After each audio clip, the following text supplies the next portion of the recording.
बीते दिन जब से डुमरी विधानसभा के विधायक माननीय जयराम महतो शहीद सांसद सुनील महतो के माताजी से मुलाकात की है दोस्तों, जनता की पुरानी यादें एक बार फिर से ताजा हो गई है। 14 साल के बाद भी न्याय की तलाश अब तक है जारी। एनआईए की जांच में धीमी प्रगति क्यों, पूछा है जयराम ने। कब तक मिलेगी झारखंड के लाल सुनील महतो जी को न्याय? आइए आज के इस खास रिपोर्ट में बात करेंगे हम लोग।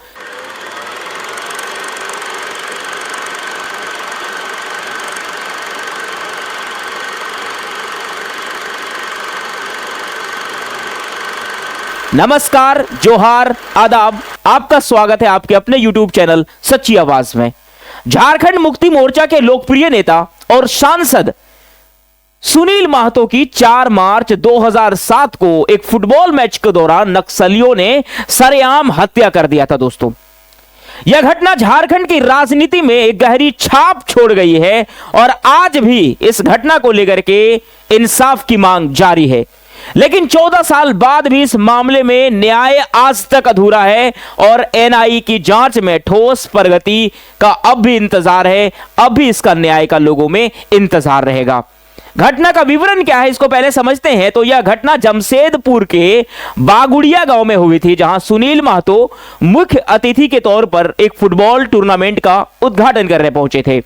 जैसे ही वो मंच पर चढ़ते हैं, पहले से घात लगाए बैठे नक्सलियों ने अचानक उन पर हमला कर दिया। स्वचालित हथियारों से की गई गोलीबारी में सुनील महतो और उनके 2 अंगरक्षक, वहीं पे झामुमो के प्रखंड सचिव प्रभाकर महतो भी मौके पर मारे गए। सभी लोगों का शहीद होने के बाद यह झारखंड की राजनीति में 2007 में एक अलग भूचाल आया था दोस्तों, जिसके बाद जांच जो है वो काफी स्पीड हो गया। हत्या के पीछे का क्या रहा मकसद, क्यों किया गया था हत्या? तो यह हत्या नक्सली हिंसा का एक भयावह उदाहरण था। बताया जाता है कि नक्सली संगठन झारखंड में अपनी पकड़ को मजबूत करने के लिए राजनीतिक हस्तियों को निशाना बना रहे थे। वहीं पे सुनील महतो जी अपने क्षेत्र में नक्सल विरोधी अभियान का नेतृत्व कर रहे थे, जो उनकी हत्या का कहीं ना कहीं कारण बनते हुए दिखाई दिया। क्या यह केवल इसी मुद्दे पे हत्या की गई है या इसके पीछे और भी कोई राजनीतिक षड्यंत्र है? क्या हुई है इसमें जांच और किसकी हुई है गिरफ्तारी? तो घटना के तुरंत बाद पुलिस और झारखंड सरकार ने मामले की जांच तुरंत शुरू कर दी। लेकिन जांच में प्रगति इतनी धीमी रही दोस्तों, मानो ऐसा हो कि किसी को बचाने की साजिश रची जा रही हो। सीबीआई की जांच, हत्या की जांच सीबीआई को सौंपी गई, लेकिन सीबीआई ने नक्सली रंजीत पॉल उर्फ राहुल को आरोपी बनाया था। इस आरोपी के बाद सीबीआई ने अपनी पूरी जांच को बंद कर दिया। उसके बाद मई 2018 में एनआईए के हस्तक्षेप किए गए। राष्ट्रीय जांच एजेंसी एनआईए ने जांच का जिम्मा अपने अंदर संभाला।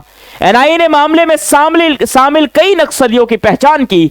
2021 में नक्सली सब जोनल कमांडर राजेंद्र सिंह मुंडा उर्फ गुडरू को गिरफ्तारी एक महत्वपूर्ण उपलब्धियां मानी जाती है।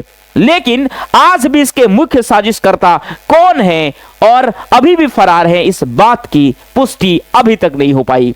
वहीं पे परिवार और राजनीतिक दलों की जो प्रतिक्रियाएं हैं, जो कहना है, उनमें से कुछ बातें इस प्रकार से हैं, उसको भी मैं आपके सामने प्रकट करना चाहूंगा।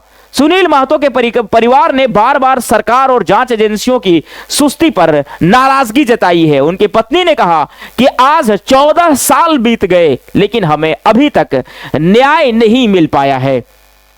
यह झारखंड के राजनीतिक इतिहास पर एक धब्बा है, एक काला धब्बा है, क्योंकि अभी तक झारखंड और एनआईए ने इस मामले की जांच सही तरीके से अभी तक नहीं कर पाई है। झामुमो के नेताओं का कहना है कि यह हत्या राज्य के विकास और नक्सलवाद के खिलाफ उठाए गए कदमों पर सीधा हमला था और इससे राजनीतिक और सामाजिक प्रभाव भी पैदा हुआ। इससे जो प्रभाव मिला था उसमें कुछ इस प्रकार था कि सुनील महतो झारखंड में एक मजबूत जनाधार वाले नेता थे। उनकी हत्या ने पूरे राज्य को झकझोर करके रख दिया। लोगों ने उसके बाद तुरंत नक्सलियों के लिए जो है वो बड़ा कदम उठाने के लिए जो है वो बात रखी, मांग रखा कि नक्सलियों के खिलाफ सख्त कार्रवाई की जाए। लेकिन जो आगे के रास्ते अपनाए गए उसमें से यह कहा गया कि एनआई की जांच जारी रहेगी। हालांकि इतने वर्षों के बाद भी यह न्याय की प्रक्रिया अधूरी दिख रही है। परिवार और उनके समर्थक लगातार इस बात को आज भी उम्मीद करके बैठे हुए हैं कि एक ना एक दिन सुनील महतो जी के लिए न्याय जरूर मिलेगा और इस हत्याकांड का पूरा सच लोगों के सामने आएगा। जो भी बात हो दोस्तों, अब मामला आ गया है टाइगर जयराम महतो के हाथों में और आप जानते हैं उन्हें अगर किसी मामले पे वो पड़ जाते हैं तो उसका अंत भी करके ही छोड़ते हैं। यह हत्याकांड सिर्फ एक व्यक्ति की हत्या नहीं थी, यह राज्य के विकास और लोकतांत्रिक मूल्यों पर हमला था। झारखंड के लोग अभी इस मामले में न्याय की आस लगाए बैठे हैं। वहीं पे टाइगर जयराम महतो ने उसकी माताजी से बात करते हुए भावुक अंदाज में कहा कि मां, हम हैं जो इस चीज का अब जो है वो आपको इंसाफ दिलाने का काम करेंगे। झारखंड के इस महत्वपूर्ण हत्याकांड पर आपकी क्या राय है, हमें लिखें और हमारे साथ जुड़े रहें ऐसे ही विशेष रिपोर्ट्स के लिए। और आप ये भी बताएं कि टाइगर जयराम महतो जी जो आश्वासन दे रहे हैं सुनील महतो जी के मम्मी को कि हाँ, हम जो है वो आपको विश्वास दिलाते हैं कि हम इस जांच करवाएंगे और एनआई से रिपोर्ट हम लेंगे। आपको क्या लगता है कि इस मामले में टाइगर जयराम महतो कितने सफल हो पाएंगे? और ऐसा लगता है कि टाइगर जयराम महतो के जो है वो कामों के बाद एनआईए अपना जो है वो रिपोर्ट सबमिट कर पाएगा, उनके समर्थकों और उनके परिवार लोगों को संतुष्ट कर पाएगा कि असल में इसमें किसका हाथ था, सुनील महतो के जो है वो शहीद में असल में किसका हाथ था? क्या इस बात की जानकारी दे पाएंगे या नहीं दे पाएंगे? इस बात को आप कमेंट बॉक्स में जरूर छापेंगे। धन्यवाद। वास्तविकता है कि जमीन उन्होंने हमारा लिया, लेकिन नियोजन उन्होंने प्रदेश के लोगों को दिया। और जमीन भी अब सहूलियत से कहाँ ले रहे हैं, जमीन तो डीएसपी साहब को बगल में खड़ा करके, थानेदार को बगल में खड़ा करके, लाठी के दम पे लठेत खड़ा करके अब जमीन ले रहे हैं। इसीलिए मैं विरोध कर रहा हूँ ना, मैं उद्योग का विरोधी नहीं हूँ, मैं उनकी उस क्रिया का विरोधी हूँ, मैं उनके उस व्यवहार का विरोधी हूँ, मैं उनके उस तरीके का विरोधी हूँ। जमीन आप लेना है, जमीन उद्योग कहाँ लगना चाहिए, जहाँ बस बसाव कम हो। अभी देखिए जादूगोड़ा का मामला, 7 गांवों की इनका औकात नहीं हुआ, इनका हैसियत नहीं हुआ कि बोकारो के खटाल को खाली कर सके, जहां 3000 एकड़ भूमि पे कब्जा है, जहां एक उत्तर प्रदेश के माफिया ने जंगल की 1000 भूमि पर कब्जा कर लिया, इनका औकात नहीं हुआ। जोहार, नमस्कार। मैं इस वक्त रामगढ़ विधानसभा क्षेत्र में हूँ। यहाँ पे टाइगर जयराम महतो डुमरी के विधायक क्रिकेट मैच का यहाँ पे फाइनल मैच को उद्घाटन करने के लिए आए थे। आइए जानते हैं बेरमो में क्या घटना घटी थी और इन पे जो आरोप लगी है, सारी चीज आप खुलासा होगा। जोहार।